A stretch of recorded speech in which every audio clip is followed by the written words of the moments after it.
Quero primeiro agradecer a todos as lideranças que aqui estão, na pessoa do Dr. Renier, pelo convite. Estou muito feliz em estar aqui, principalmente pelo que eu percebo, né? Uma região que já vem muito bem nos indicadores educacionais, mas uma região que está procurando sempre melhorar. Vejo hoje, um momento como esse, lideranças integradas, profissionais da educação, gestores da educação, lideranças políticas, lideranças empresariais, entidades privadas, públicas. Eu acho que é assim que nós fazemos uma grande educação. E já pegando a palavra do que eu acabei de ouvir, e quero parabenizar a região de vocês. Eu pesquisei os resultados de vocês, estão muito bem, mas teve uma palavra que me chamou muita atenção agora, né? Nós estamos bem, mas não queremos parar. Nós queremos evoluir, nós queremos nos desafiar. E é sempre essa percepção que faz com que a educação possa se constituir. E aí, a partir disso, eu já vou entrar aqui no assunto, porque eu vou apresentar para vocês. Isso aqui é um estudo internacional do progresso em leitura, foram feitos em 65 países, e esse estudo, ele identifica diferenças, por exemplo, entre o Brasil e alguns países do mundo. E essa diferença, ela é uma diferença bastante elástica. Mesmo o Brasil vindo se desenvolvendo, querendo construir a educação desde a sua base, ainda há uma diferença muito grande nesse processo. E isso é de fundamental importância para que uma educação possa pensar adiante, com mais qualidade, com mais profundidade. E esse estudo, ele vem indicando isso, ou seja, 38% dos estudantes brasileiros não dominavam as habilidades mais básicas de leitura no quarto ano. No quarto ano. Porque essa perspectiva, ela parte de uma perspectiva de aprender a ler, ler para aprender. Essa é a base que sustenta esse estudo. E em mais da metade dos países participantes, esse percentual não passa de 10%. Então há uma diferença ainda muito grande entre o Brasil e alguns países do mundo. E isso a gente precisa estar muito atento para que a gente possa construir um projeto de educação onde o limite, o teto, não seja tão baixo. Quanto mais baixo o teto, a qualidade não se aprofunda. Nós precisamos elevar esse índice para que a gente possa se desafiar e construir uma educação de qualidade. Diante disso, aqui também diz a mesma coisa, não vou me deparar muito, mas é exatamente essa diferença. Em países de alto nível socioeconômico, alto nível socioeconômico do Brasil, 5% alcança a média de 546 pontos comparáveis. No Brasil, baixo nível econômico, 64%. Ora, onde é que nós estamos querendo, qual é a mensagem que nós estamos querendo dizer? Isso porque eu acho importante essa união aqui que acontece na região. Educação de base, ela é sinônimo de desenvolvimento social e econômico. Uma região só se desenvolve se nós cuidarmos da educação de base. Se crianças na primeira infância, no ensino fundamental, não conseguem desenvolver boa qualidade de educação, essa região não vai se desenvolver. Essas crianças, muitas delas não se alfabetizam. O Brasil, no último indicador criança alfabetizada, que foi agora em 2024, em torno de 46% das nossas crianças, aos 7 anos de idade, estão analfabetas nas escolas. Ora, o analfabetismo escolar, certo? É uma criação, é uma produção da escola. Porque a alfabetização não é um processo natural. A alfabetização é um processo que se constrói. E a escola tem essa missão. Então, se ela gera analfabetismo, é a própria escola, o efeito escola é de analfabetismo. Então, nós precisamos cuidar disso de uma maneira muito forte. Veja bem, essas crianças, primeiro, precisam se alfabetizar bem e com qualidade. Algumas crianças se alfabetizam tardiamente, no 3º ano, no 4º ano, no 5º ano, às vezes no 6º, no 7º, no 8º, no 9º ano. E quando elas se alfabetizam tardiamente, nós vamos entrar numa outra fase que não é mais de alfabetização. É que a alfabetização tardia, você precisa recompor competências e habilidades dos outros componentes curriculares, porque ela se alfabetizou tardiamente. 2 trabalhos, quando não deveria ter 2 trabalhos. E tem a terceira fase. As crianças que estão bem alfabetizadas e estão no estágio de competências e habilidades regulares, normais. Ora, essas também podem desenvolver muito potencial. O céu é um limite. 3 tarefas na educação brasileira. Alfabetizar no tempo certo para não ter esse resíduo, esse efeito colateral, para que aqui nossa sociedade possa se desenvolver sem desigualdades sociais e com poder econômico pulsante. Muitas dessas crianças que não se alfabetizam no tempo correto, elas abandonam a escola. Os índices estão aí para dizer. O efeito colateral desse processo é de retirada de potencial econômico da região, social, pessoal e econômico. Por quê? Porque quanto mais uma cidade, uma região desenvolvida potencialmente com uma boa educação, mais gera processos de desenvolvimento, seja social, seja econômico, seja cultural, seja de igualdade. Então, a educação, ela é transformadora de realidades. E a educação começa na base fundante. Na primeira infância, na educação infantil, a neurociência já está aí para dizer isso, tem um impacto em torno de 70% do que se vive até os 5 anos de idade, determina a nossa vida futura. O processo de alfabetização, ele é fundante, é um corte epistemológico. É ele que dá a condição de desenvolvimento dessas crianças. Então, pensar economia, pensar cultura e pensar igualdade social, o elemento fundamental é pensar uma boa educação. Essa é a minha tese, essa é a experiência que nós vamos tentar apresentar.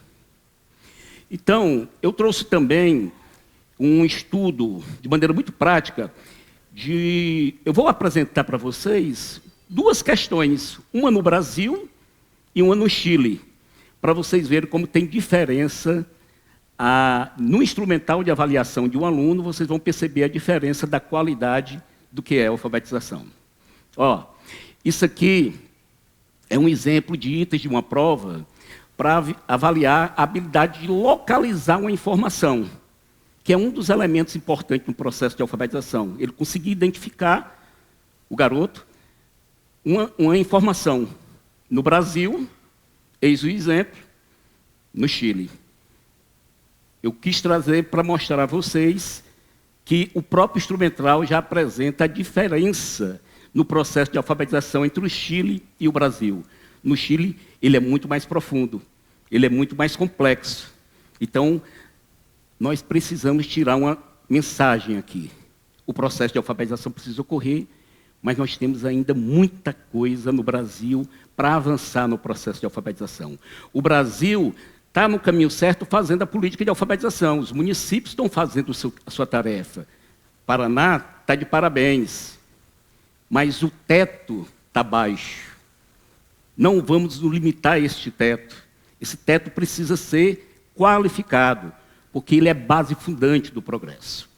Dito isso, aqui eu mostro também uma evidência muito forte de um estudo que foi feito no Ceará, que os alunos, o percentual dos alunos que se alfabetizam, mesmo sendo dentro desse teto, eles têm possibilidades de prosseguir os estudos. E alunos que não se alfabetizam, abandonam os estudos. Então, é de fundamental importância a gente cuidar do tema da alfabetização com muita propriedade, com muito compromisso e sempre buscando melhor qualidade. Isso faz muita diferença. Dito isso, eu vou tentar apresentar para vocês um modelo, mas é um modelo que eu quero deixar muito claro. Ele resguarda as características de cada região, de cada município, porque modelo não se compra, modelo se constrói, com participação, com responsabilidade, com engajamento, sabendo onde está, aonde quer chegar. Então, o que eu vou apresentar foi o que Sobral desenvolveu durante um tempo, e ainda continua desenvolvendo, já faz algum tempo que eu saí de lá, mas que essa foi a base. Eu digo isso aqui para vocês, que foi tudo que eu falei, desigualdade social, consequência de uma má educação pública, e não o seu contrário. E não o seu contrário. Desigualdade social, ela é consequência de uma má educação pública, e não o seu contrário. Eis o ponto que deve romper o círculo vicioso das desigualdades. As condições estão postas. Como fazer? JCCA sou eu.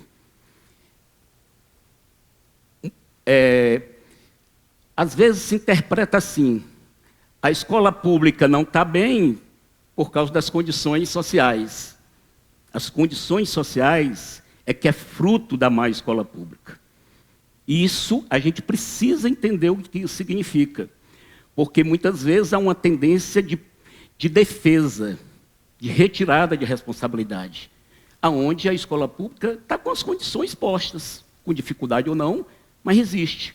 Existe escola, existe profissionais, existe alimentação escolar, existe fardamento, existe material didático. E por que não funciona da maneira que deveria funcionar? Então, a gente precisa começar a refletir de que ponto de vista a gente tem que partir. Então, nós consideramos 4 eixos devem existir nesse modelo e eles precisam se integrar metodologicamente. O como fazer. São esses eixos que são articulados, que impactam na aprendizagem curricular. Primeiro eixo, uma avaliação externa formativa. Nós vamos falar sobre isso. O segundo eixo, o fortalecimento da gestão escolar como mitocôndria de um organismo social chamado escola. O terceiro eixo, o fortalecimento da ação pedagógica, relacionado diretamente ao profissional docente, o professor. E o quarto eixo, valorização do magistério. Esses eixos, na nossa concepção, devem refletir a estrutura da Secretaria de Educação.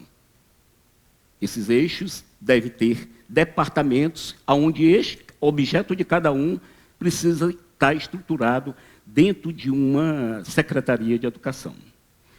E aí, o primeiro eixo da avaliação externa formativa, nós defendemos que nós possamos fazer 2 avaliações formativas durante o ano, uma no meio do ano e outra no final do ano, de forma censitária, aluno por aluno, por cada ano ciclo, do 1º ao 5º ano, do 1º ao 9º ano, e levando em consideração todas as competências e habilidades dessas séries. Mas para que essa avaliação tem que ser externa? Porque ela dá segurança para que a gente possa se debruçar. Ela não é apenas um número. A partir dela, a escola, o sistema conhece aluno por aluno, turma por turma, escola por escola, e sabe como é que se encontram essas crianças. A gente faz essa avaliação em alfabetização preventiva, 1º e 2º ano, 1º e 2º ano, uma avaliação de proficiência em alfabetização corretiva, que são os alunos que se encontravam não alfabetizados do 3º ao 9º ano, e uma proficiência em língua portuguesa e matemática para os alunos que já se alfabetizaram. Então, são 2 avaliações formativas que definem uma política de alfabetização e uma política de proficiências em língua portuguesa e matemática para os alunos já alfabetizados. Então, esse seria o primeiro eixo. A avaliação formativa é um indicador, um macroindicador. Ela acontece 2 vezes ao ano, Por isso que ela é um macroindicador.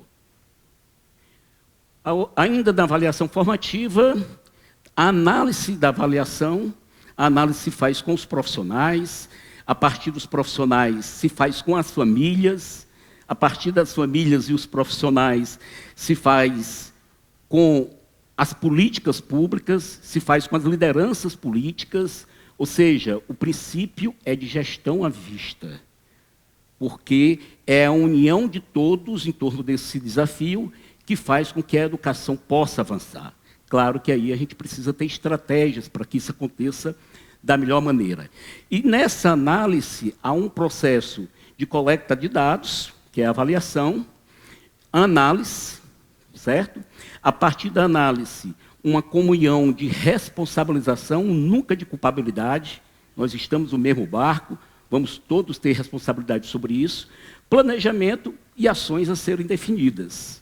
Essa é a sequência que nós desenvolvemos. E nesse processo de análise, ele é fundamental.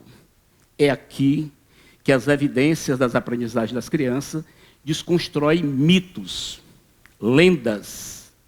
É a partir da análise que você começa a desconstruir algo que você pensa que é correto, mas a realidade não diz isso. Então você começa a fazer um processo de desconstrução de mitos para que isso ocorra.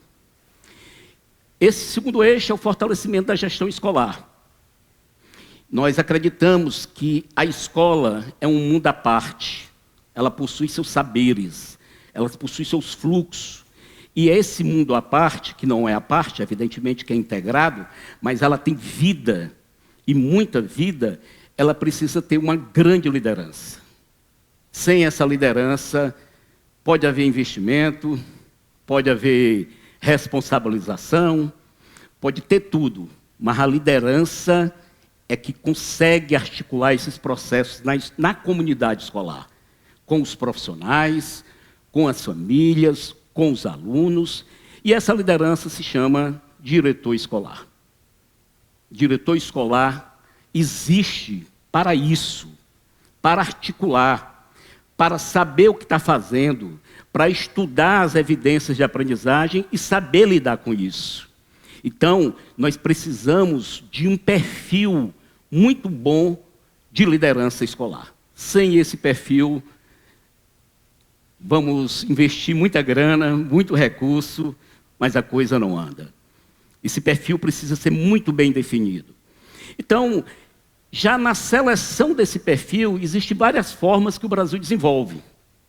Muitas por indicação política, muitas por seleção, certo?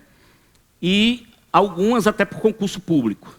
Onde eu estou hoje, eu me deparei lá, todos são concursados. O fato é, a condição está posta. Não adianta reclamar. Nós precisamos qualificar o que se encontra. E aí a gente define um perfil, que a gente está definindo aqui para vocês, que eu chamo de macrofatores do perfil, certo? Ou seja, evidências, um perfil que esteja baseado em evidências, responsabilização, diálogo, concretização, inovação, ponderação, visão sistêmica, visão estratégica e, principalmente, apoio ao professor. Esse é o perfil que eu defendo de um gestor escolar. Ora, mas esses fatores, como é que a gente constrói, como é que a gente desenvolve esses fatores dessa personalidade desse gestor escolar? A partir da integração de indicadores. Eu quero que esse meu gestor, ao lidar com indicadores do mundo da escola, a forma dele fazer, ele vai ter um acompanhamento da secretaria para que esse perfil possa se constituir. E aí, esses indicadores eu divido em duas instâncias.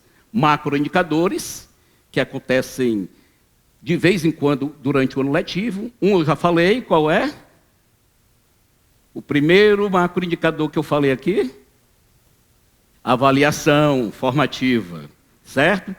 Ó, macroindicadores e microindicadores. Os microindicadores são indicadores que acontecem no dia a dia da escola. como é que esse gestor lida com esses indicadores, como é que ele conjuga, em que tempo ele faz isso e como ele faz isso, vai definindo o seu perfil. E nós vamos dando formação, acompanhando esse perfil para que ele se desenvolva. Então, microindicadores, frequência do professor, assiduidade, pontualidade docente, planejamento de aula, tarefas personalizadas, leituras de livros, suporte ao planejamento. E os macroindicadores, avaliação formativa, metas, a partir da avaliação, pactuar metas, como é que ele pactua essas metas com a escola, com os profissionais, formatação de turmas, a gente vai já entrar.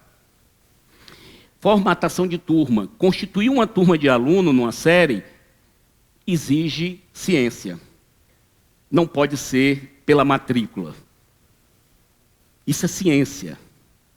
Há pesquisas que evidenciam muito claramente que os alunos, quando têm aproximações de aprendizagem, eles se sentem mais inclusos, eles se desenvolvem mais. Vocês estão entendendo o que eu estou falando? Se tivesse alguém que não estivesse entendendo, ele ia embora. É esse o princípio da enturmação. Um aluno não alfabetizado, no meio de os garotos alfabetizados, o que é que ele vai fazer na escola? Sabe o que é que ele vai fazer? Bater, brigar, arrumar confusão e ir embora. E ele vai desistir ao longo do ano. Formatação de turma precisa ser enfrentado como um elemento de ciência. Ele é um indicador. Material didático estruturado. Pode-se comprar, pode-se produzir, desde que siga as evidências da avaliação externa, para que sejam materiais condizentes com aquela série, desafiadora para aqueles alunos, não pode ser abstratos. Em Sobral, tanto a gente comprava, como a gente produzia. E, ao produzir, todos os meses chegava na escola para dar suporte ao professor. Lotação do perfil docente. Eu tinha o perfil de um professor alfabetizador é diferente do perfil de um professor de proficiência em língua portuguesa e matemática. Vocês conhecem aqueles professores clássicos que lidam com conhecimento, que falam sobre o conhecimento, mas se o aluno não estiver entendendo, ele não liga para ele, porque ele não tem perfil para buscar isso. Então, nós precisamos também trabalhar como ciência o perfil do professor.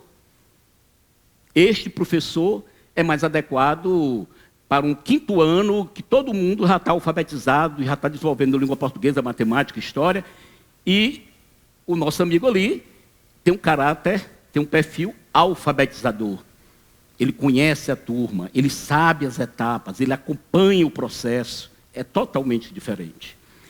Frequência docente, formação docente em serviço, material didático para cada série, e estes professores têm que ter uma formação com esse material, formação em serviço. Ele precisa aprender a lidar com esse material, ele precisa aprender a desenvolver estratégias com esse material. Essa formação em serviço é diferente da formação acadêmica, que a maioria possui. Ela é o retrato daquele momento. Então, ela é uma formação em serviço. Formação em gestão em serviço, que são com os diretores, coordenadores, que eles precisam também ter essa formação, e aí é a secretaria que propõe. Muito bem. Fortalecimento da gestão escolar, já falei para vocês, formação em serviço dos gestores, autonomias escolares. As escolas precisam ter autonomia pedagógica, administrativa e financeira. Puxa vida, professor Júlio. Tudo tem que ser adequado. Eu, particularmente, não defendo que a escola tenha que ficar planejando construção. A autonomia financeira é para ela resolver um problemazinho básico. Mas ela tem que ter autonomia pedagógica. A gente oferece todas as estruturas, mas quem faz é a escola. A maneira que ela faz, a secretaria não pode dizer, faça assim, não assim. Porque você rompe até a possibilidade de ele errar e ele aprender com o erro. A responsabilização da autonomia é de fundamental importância. Então, a estrutura do sistema oferece as condições, mas a escola tem vida própria. E nessa vida própria, onde é que vai ter o diálogo para ver se avança. Planejamento estratégico, autonomia, tutoria da secretaria ao gestor. Aquele perfil de gestor, ele precisa ser acompanhado, ele precisa de ajuda. Então, preciso de uma equipe na secretaria que, de maneira planejada, estudada, analisando o perfil, percebendo os resultados, os indicadores, visite a escola para ver se esse diretor está conseguindo se instituir. Se tiver, palmas para ele. Se não tiver, vamos conversar. Traga as evidências e problematize esse processo. Tá ok? Bem, fortalecimento da ação docente, que é do profissional, do professor. Mapas e metas curriculares anuais por série. O Brasil tem currículo, os estados têm currículo, muito município tem currículo, mas o currículo, ele é um tanto quanto abstrato, porque o tempo dele não é o tempo daqueles alunos que lá estão. Então, nós precisamos construir mapas curriculares do ano. A partir de onde, professor? Dos resultados de aprendizagem. Por isso que é um ano no meio do ano e outro no final do ano. Terminou no final do ano, analisa os resultados e o currículo constrói um mapa curricular. Esse mapa curricular vai para onde? Para a formação dos professores. A partir de um material didático, onde ele vai se debruçar e se desenvolver. Metas. As metas precisam ser definidas com as escolas. E eu não defendo metas, várias metas. Tem que abrir um diálogo com as escolas a se definir uma meta por cada ano, a partir dos resultados, para que essas metas possam ser o horizonte que precisa se alcançar. E aí se constituir estratégias para que elas possam ocorrer. Material didático, eu já falei para vocês, ou comprado de maneira específica, um bom material, ou produzido pela própria rede, ou ambos. Pelo menos a gente, da onde nós estamos vindo, nós já passamos por essas 3 experiências, né? Rotinas de aula. Professor Júlio, tudo isso, que são coisas simples que já existem na escola, certo?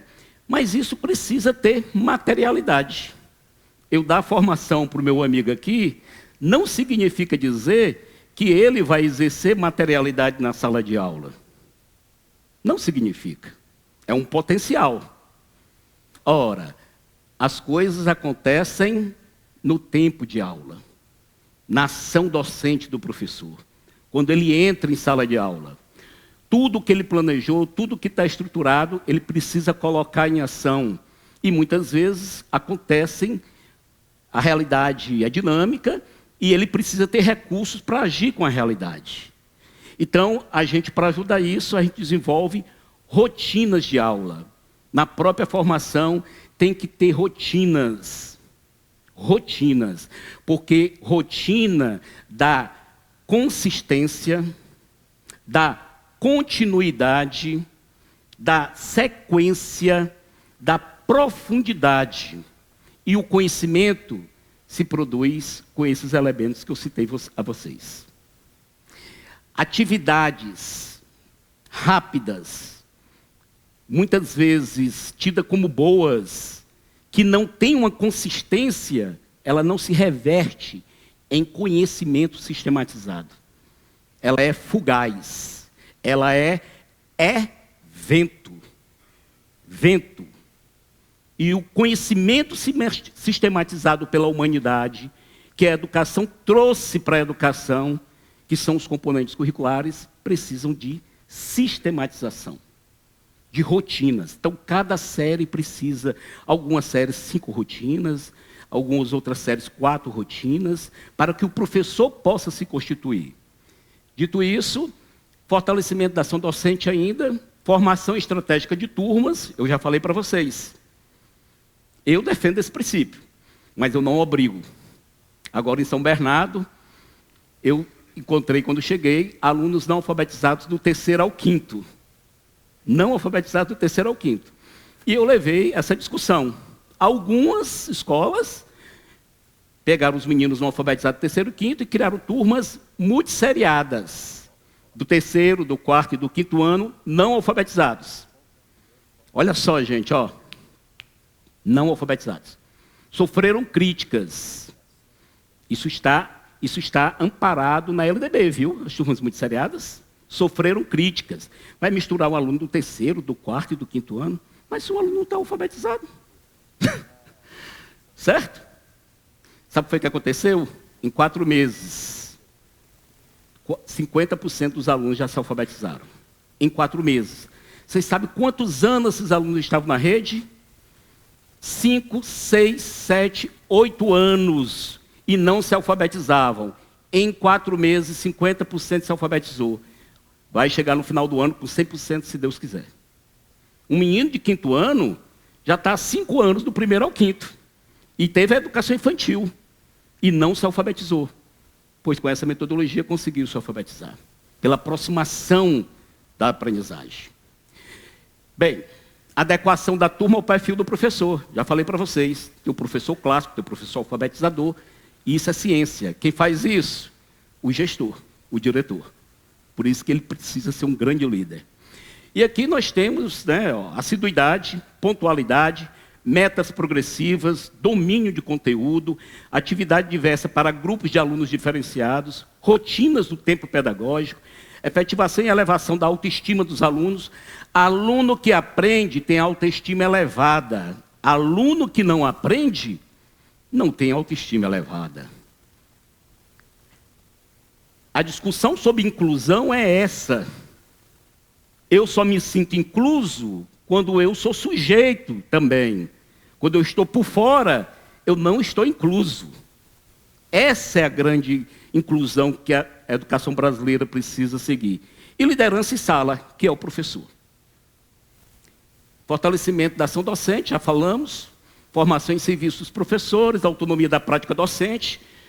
Oferecemos formação, material didático, salário, né? E tudo mais. Mas na sala de aula, quando ele entra, é ele. E isso precisa ser respeitado. Igual a mim aqui, eu não estou palestrando. Sou eu que estou palestrando. Sou eu que estou exercendo minha autonomia. O professor precisa ser respeitado. Se ele avança, se ele não avança, a gente vai ajudá-lo, não é culpabilizá-lo. Através de onde? Dos resultados. E a gente vai conversando. Para que ele possa desenvolver sua autonomia. Kit pedagógico para o professor e para o aluno, já falei para vocês, é material para trabalhar. Planejamento de atividades pedagógicas personalizadas, grupos de alunos ou alunos individual, porque cada um aprende de maneira diferenciada e por isso precisa ter muita clareza disso. E assessoria da coordenação pedagógica da escola junto ao professor. E o último eixo, valorização do magistério. O professor como referência, cumprir o piso salarial, é muito importante. Saiu uma pesquisa de ontem para hoje. Me parece que 20% ou 30% de municípios brasileiros ainda não cumprem com o piso nacional. Nós precisamos cumprir com o piso nacional. Isso é lei e é isso que também dá condição de a gente ter diálogos plausíveis. Planos de carga e carreira, que também no Brasil é uma loucura, certo? Eu, particularmente, quando eu me dou muito bem com o movimento, converso com eles, mas para mexer em plano de carreira é confusão grande. Eu tenho uma outra solução. Busca da equiparação salarial entre os municípios da região, isso aqui é muito importante. É muito importante. O município ele se desenvolve bem, só, mas na região, se ele tiver parceria com os outros municípios, é melhor ainda. Eu sofro lá em São Bernardo, eu cheguei em janeiro, viu? Porque eu não tenho continuidade de professores. Porque São Bernardo hoje paga bem menos do que os outros municípios. E olha lá que tudo é concursado. Ora, o melhor salário eu vou para outro município. E como é que eu vou desenvolver se eu não tenho continuidade desse profissional? Eu preciso ter sustentabilidade. Ok? Gratificação financeira para o desempenho. É uma das ações que eu defendo.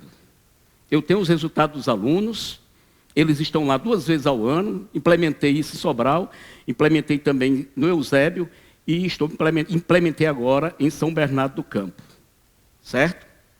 E eu não pactuo metas, eu não estou dando as condições de trabalho, não é obrigado, entra quem quiser. Quando eu pactuo meta, se alcançou a meta, eu gratifico, mensalmente. São 2 avaliações de 6 em 6 meses. Então, agora mesmo, a gente teve o resultado de São Bernardo, a gente cede R$ 1.500 por professor, que alcança a meta todos os meses. Ao mesmo tempo, ele tem seu plano, tem sua carreira, mas ele tem uma gratificação. E eu quero que todos consigam.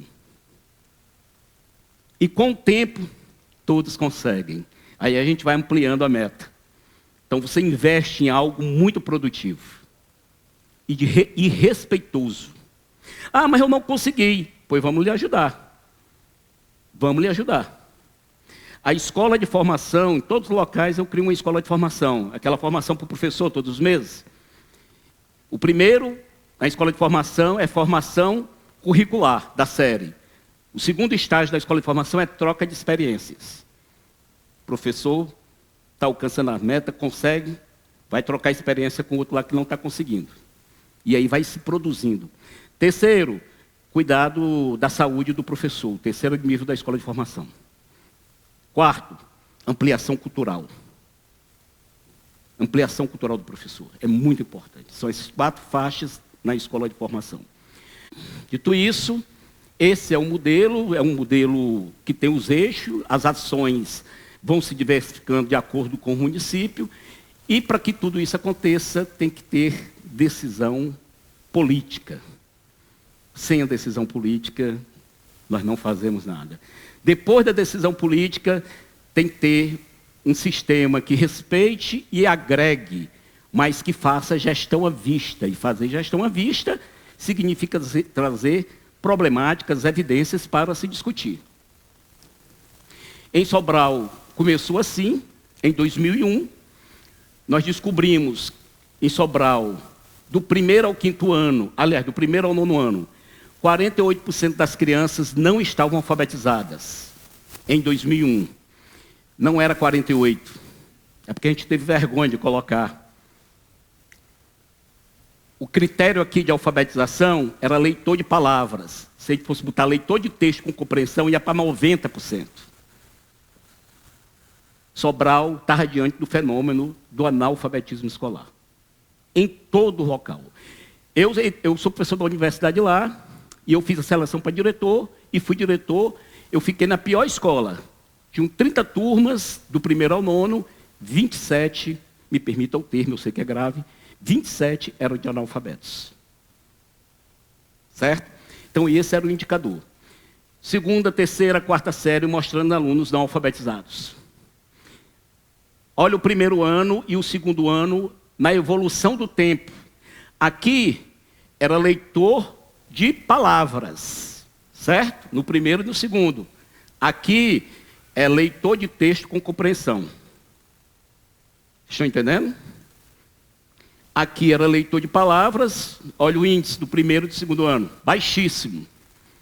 Em 2016, foi o ano que eu saí de lá, aqui era leitor de texto com compreensão, 1º e 2º ano. A elevação desse resultado. Tem um outro fenômeno que esse gráfico apresenta. O Brasil definiu a alfabetização na idade certa ao final dos... Pode falar, gente. Aula... 2º ano, né? Ao final dos 7 anos de idade. Tem um indicador criança alfabetizada, 2023 e 2024. E vai sair 2025. A prova que os alunos fazem no Estado indica o criança alfabetizada. Certo? Olha, final dos 7 anos de idade. Depois que eu saí de Sobral, eu fui analisar, a gente produziu uma cultura que a partir daqui, 1º ano é o amarelo. Os alunos começaram a se alfabetizar no 1º ano e não no 2º. Os alunos começaram a se alfabetizar no primeiro ano, e não no segundo, como o Brasil estava indicando. Aí quando eu fui para o Eusébio, e a gente fez o mesmo trabalho, mas eu já estava atento. Quando os alunos começaram a se alfabetizar no primeiro ano, o segundo ano era consolidação e principalmente introdução às proficiências de língua portuguesa e matemática. Aí lá no Eusébio, é o único município do Brasil, eu consegui articular com os vereadores, com o meu prefeito, evidentemente, e a gente transformou o primeiro ano em lei como sendo o ano de alfabetização. Ok? Aqui já é de língua portuguesa e matemática, a evolução no SAEB. Em 2003 era isso aqui, e ao longo do tempo nós fomos elevando o SAEB, tanto em língua portuguesa como matemática. Que gera o IDEB. Em 2009, a meta do IDEB do Brasil para Sobral era 6, a gente alcançou 6,6. Em 2015, daqui para cá, Sobral fica sempre entre os 5 melhores IDEBs do Brasil. Em 2015, fomos o melhor do Brasil, e em 2017 fomos o melhor do Brasil. Eu saí bem aqui em 2016, então eu coloco isso aqui também eu coloco também como eu participava, porque eu saí no final de 2016. Dos outros anos, houve uma queda, infelizmente, aqui em 2019 já houve uma queda, 2021 teve a pandemia, aqui eu tenho uma tese, ok? Mas em 2017 ela eleva, não é o melhor do Brasil, mas eleva o IDEB. A minha tese aqui é que Sobral não se preocupou como deveria se preocupar com aquela tese inicial que eu falei para vocês. A gente alcançou o teto e parou. A gente não aprofundou. E é essa a observação que eu faço para todos os municípios. Não ficar mercê de um teto que não nos insulte positivamente. Dos anos finais, é o mesmo processo que acontece no 9º ano. Esse daqui também é muito interessante, 2005, Sobral, fazendo uma analogia com as escolas privadas do Ceará e com as escolas privadas do Brasil. A escola pública de Sobral abaixo das escolas privadas. Em 2013, ela já está acima do resultado das escolas privadas do Ceará e do Brasil. É possível a escola pública fazer educação de qualidade. É possível. Não é o contexto socioeconômico, ele existe, ele é real, mas existem as condições para se reverter isso. Existem alunos atípicos da inclusão, é real, mas existem condições para se reverter isso. Em cima das evidências é que a gente vai desconstruindo alguns mitos e vamos produzindo esse processo. Isso aqui já foi no Eusébio, encontramos o analfabetismo escolar até o 9º ano, erradicamos também o analfabetismo escolar. Em Sobral, a gente demorou 4 anos para erradicar o analfabetismo escolar, viu? 4. Por quê? Porque nós não tínhamos modelo, a gente ia errando e aprendendo. Já no Eusébio, não. Em 1 ano e meio, nós erradicamos o analfabetismo escolar.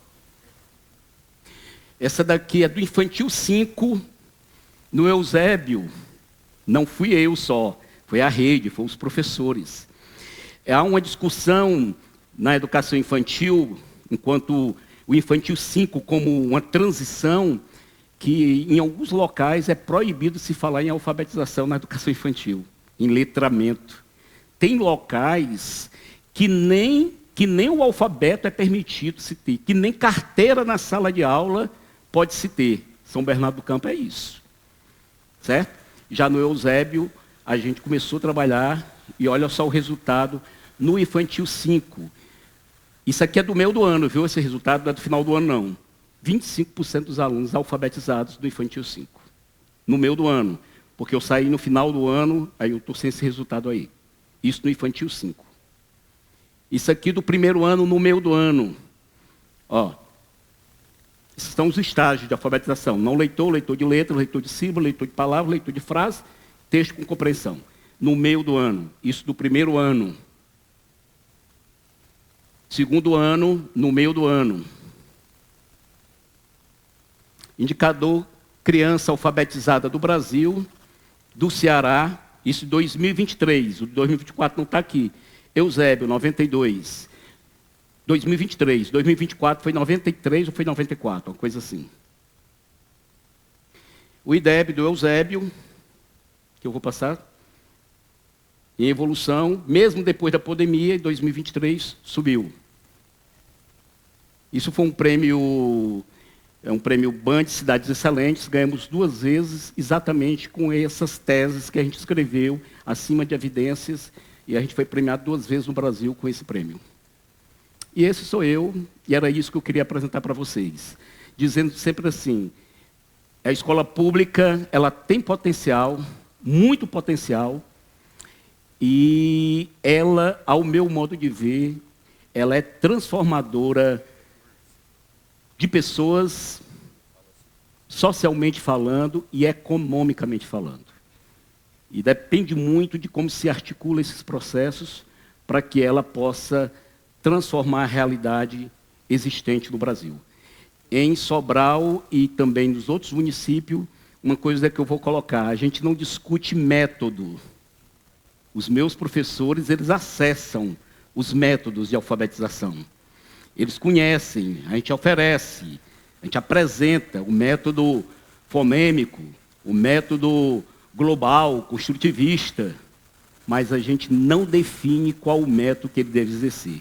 Porque nós compreendemos que o professor, quando entra na sala de aula preparado, ele vai encontrar as ações que façam efeito para aquele momento histórico que ele está. E não existe método puritano. Ele pega coisa daqui, ele pega coisa dali, o que se torna útil para ele é que ele exerce. Quando se entra na discussão de método, cria-se polaridade e não se chega a canto nenhum. Você enclausura as pessoas. Então, o método a gente discute, mas a gente não obriga ninguém. Então, é uma produção do professor e muitas vezes, quando a gente vai investigar, fazer pesquisa, a gente percebe que ele usou estratégia de um ou de outro diante do que a realidade lhe colocou. Então, é essa apresentação que eu tinha que fazer, agradecer o momento de estar aqui com vocês. Em São Bernardo, eu estou de janeiro para cá, é um grande desafio, mas a gente já teve alguns avanços e a rede, para que tudo isso aconteça, tem que ter muita discussão, mas tem que ter muito engajamento. A gente faz gestão à vista, a gente briga, mas ao sair a gente se abraça. E todo mundo vai dando as mãos, porque se esse elo se quebra, ninguém consegue nada. Muito obrigado.